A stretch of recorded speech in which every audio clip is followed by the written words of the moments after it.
The BBC has seen firsthand the desperate conditions civilians are enduring in Sudan in the brutal civil war that's been ravaging the country over the past 16 months. Millions have been displaced, and aid agencies are warning the hunger crisis is of historic proportions. Nawal al-Maghafi, who has gained rare access to the city of Port Sudan and a key border area in neighbouring Chad, where refugees are still flowing out as aid agencies desperately try to get aid in. The faces of a forgotten war. These are some of the families caught at the centre of what's being called one of the world's worst humanitarian crises. Here in Sudan, 26 million people are facing acute hunger. We only get one meal a day, this woman, Samir Ali, says. In this displacement camp in the city of Port Sudan, they're safe from the front lines of the conflict, but life is hard. In another camp nearby, people queue for water, a most basic right, but here it's a luxury. Safa Suleiman tells me she fled with her children from one city to another, trying to escape the war, before arriving here in this displacement camp in Port Sudan. The fighting near us was so intense. Within the first 2 days, 2 members of my family were killed. Then I watched as 2 of my neighbours were cut in 2. Her children are mourning the life they once had, but also their father. Left behind, they haven't heard from him since January.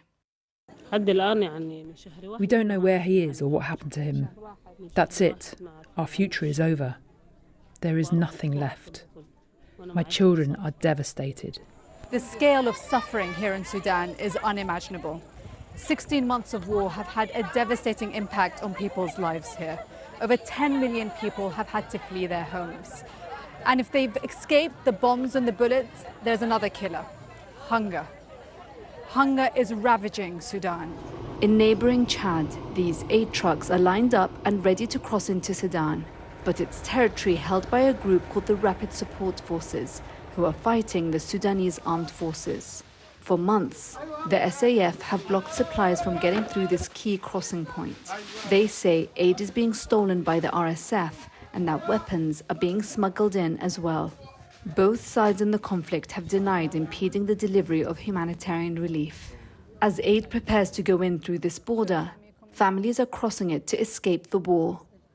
These refugees arrived 5 days ago. It was hunger that drove them to make the treacherous journey. It's very hard, so dangerous to come here, but all the shops are closed. There was no food anymore, nothing to drink, nothing to feed my children. There is nothing to eat. It's all war. There is nowhere to hide. She told me there was no help. No food supplies were reaching her and her 6 children. Aid agencies are relieved to see these truckloads making their way in today, but they say a constant flow of aid is needed to deal with the horrific situation in Sudan, where already 1 location has been declared a famine and 13 others are at risk of famine. The UN warns that if the flow of food and supplies isn't increased, the consequences could be dire. There is much suffering. These are not statistics. These are mothers, daughters, kids. People are going to die. Simple as that. Children, they already are. Women, more gender-based violence. Some of that they will not recover from. This is ultimate suffering. By repeatedly spurning peace talks and impeding aid, the 2 warring sides are effectively putting millions of people at risk of starvation.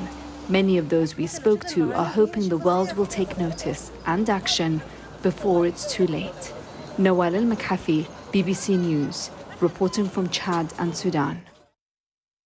And some breaking news coming to us from Sudan, from the UN. UN experts saying on Friday that flagrant rights violations by Sudan's warring parties require the deployment of an independent and impartial force to protect millions of civilians who've been driven from their homes.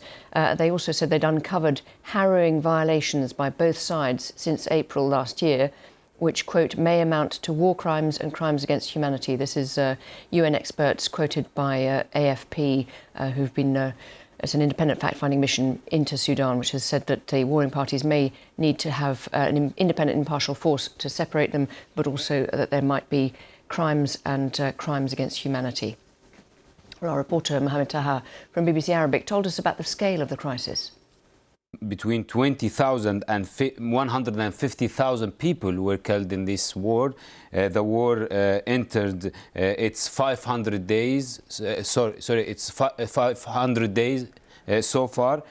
We are talking about 25 people are under the crisis of starvation. 25 million people under the crisis of starvation. We're talking about 8 million people evacuated their homes. They are displaced internally, and 2 million people left Sudan completely. We are talking about 10 million people left their homes and displaced because of this crisis. We are talking about fighting that's happening while we are talking, Lauren, in Darfur, in Kordofan, in Sennar, in Al Jazeera. We are talking about a massive scale of war, and it's really good for the BBC to highlight this war today, whilst the focus in the world in the last months were on Gaza and Ukraine.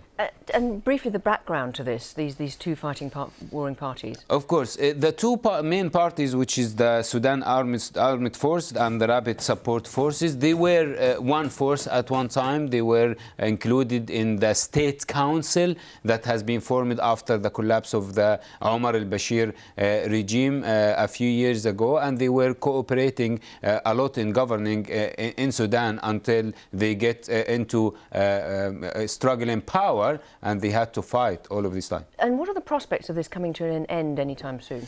Indeed, the United States hosted some talks a few weeks ago in Geneva. These were participated by United Arab Emirates, Saudi Arabia and Egypt. These countries all involved in the matters in Sudan in a form or shape, and unfortunately the two main conflict parties did not talk directly. All what they agreed on allowing a humanitarian access, as the humanitarian situation is really bad. There is a fear of cholera outbreak. There is a fear of hunger and people dying from hunger, and but they didn't agree at all on ending this conflict and ending this war.